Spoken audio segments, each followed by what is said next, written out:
Krishna Hare Hare Hare Ram. Hello আমার মিষ্টি পরিবারের সব সদস্যরা, কেমন আছো তোমরা? অনেক দিন কিন্তু তোমাদের সাথে কোনো লং ভিডিও শেয়ার করতে পারছি না, কারণ আমি নতুন একটা স্ট্রিট ফুডের দোকান স্টার্ট করেছি। আর সেটা হয়তো তোমরা অনেকেই জানো বা অনেকে জানো না। ইউটিউবেও একটা ছোটো শর্টস পোস্ট করা আছে, তোমরা চাইলে দেখে নিতে পারো। তো সেই দোকানটা নিয়ে প্রচণ্ড পরিমাণে ব্যস্ত আছি, যার জন্য কিন্তু আমি গ্যাংটকের 2 দিনের কোনো ভিডিও আপলোড করতে পারছি না। তো তার জন্য তোমাদের সবার কাছে কিন্তু আমি ক্ষমা প্রার্থী। তো চেষ্টা করব খুব শীঘ্রই তোমাদের কাছে লং ভিডিও নিয়ে আসার জন্য। তো যাই হোক, মেন কথা যে বাড়ির পাশের মাঠেই কিন্তু নাম কীর্তন হচ্ছিল, আর সেটার ফুল কন্ট্যাক্ট কিন্তু ছিল আমার বাবার ওপর। যদিও তোমাদেরকে বলে রাখা ভালো, আমি যখন নতুন ইউটিউবে ভিডিও স্টার্ট করি তখন কিন্তু এই মাঠের নাম কীর্তনের ভিডিও দিয়েই কিন্তু স্টার্ট করেছিলাম। তো যাই হোক, যেহেতু সন্ধ্যেবেলায় দোকানে গিয়েছিলাম, তার জন্য কিন্তু আমি সন্ধ্যে প্রোগ্রামে গান শুনতে আসতে পারিনি।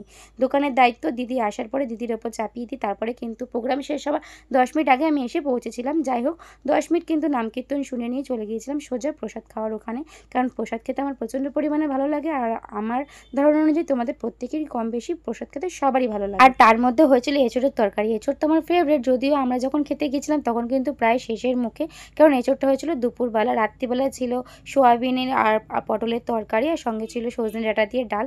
তো যাই হোক, খাওয়া দাওয়া করে কিন্তু ওখান থেকে বেরিয়ে পড়লাম বাড়ির জন্য। এটা কিন্তু একদম ছোট্ট মিনি ব্লগ ছিল, তো যেটা তোমাদের সাথে শেয়ার করলাম। কেমন লাগলো অবশ্যই কমেন্টে জানিও, আর চেষ্টা করব খুব শীঘ্রই তোমাদেরকে লং ভিডিও দেওয়ার জন্য। ততক্ষণ সবাই ভালো থেকো, সুস্থ থেকো। Love you all, tata.